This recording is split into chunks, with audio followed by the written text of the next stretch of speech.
vaccine than ever before is on its way to Wisconsin. And a third vaccine could get emergency use approval from the FDA as soon as tomorrow. Joining us now to talk about all this, Dr. Zorba Pastor. Doctor, good to see you again. Good to see you guys. Let's talk about the new variant that's in Wisconsin. How concerned are we? Well, we're always concerned about new variants. It turns out that basically RNA viruses mutate all the time. And so the virus that is the strongest and the one that is most likely to cause infection is the one that ultimately takes control. And the new variant is, once again, we don't know exactly how common it's going to be, how serious it's going to be. But once again, it reminds us that getting the vaccine into arms is so critically important to try to cut down everything that's going on in Wisconsin and in the U.S. So it is a variation that is problematic. The Johnson & Johnson vaccine may get emergency use authorization any day here now. What kind of a game changer will that be in terms of the supply of the vaccine? Oh, I think it's a big game changer. First of all, once they ramp up production, the thing about this vaccine is that it doesn't have to be super refrigerated like the Pfizer vaccine that has to go into a freezer. Easier to get out, has a longer shelf life, can probably go to many, many doctors' offices.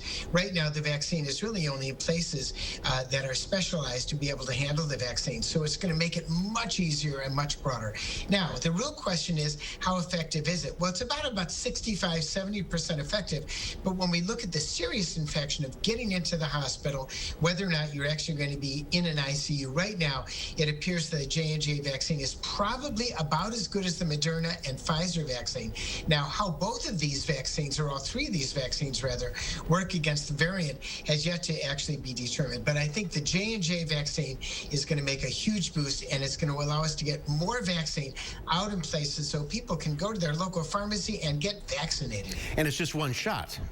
It's only one shot. And that's really a big difference. It's one shot, one time only, easier to refrigerate, to be able to get into central and northern Wisconsin much easier. So I think this is, once again, a game changer. And then, of course, we have the AstraZeneca vaccine that's also coming down the line. So things are moving along.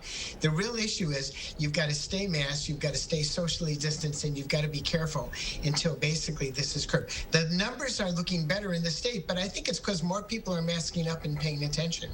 And when it's time for you to get your vaccine, should you just get whatever vaccine is available? You don't want to be asking which get one.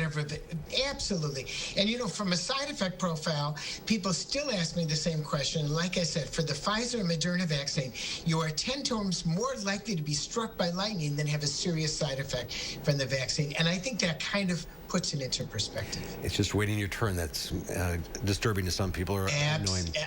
Absolutely disturbing and annoying. All right, 270-9933 is the number to call. If you have a question for Dr. Zorba Pastor, call in now. We'll get to your calls right after this.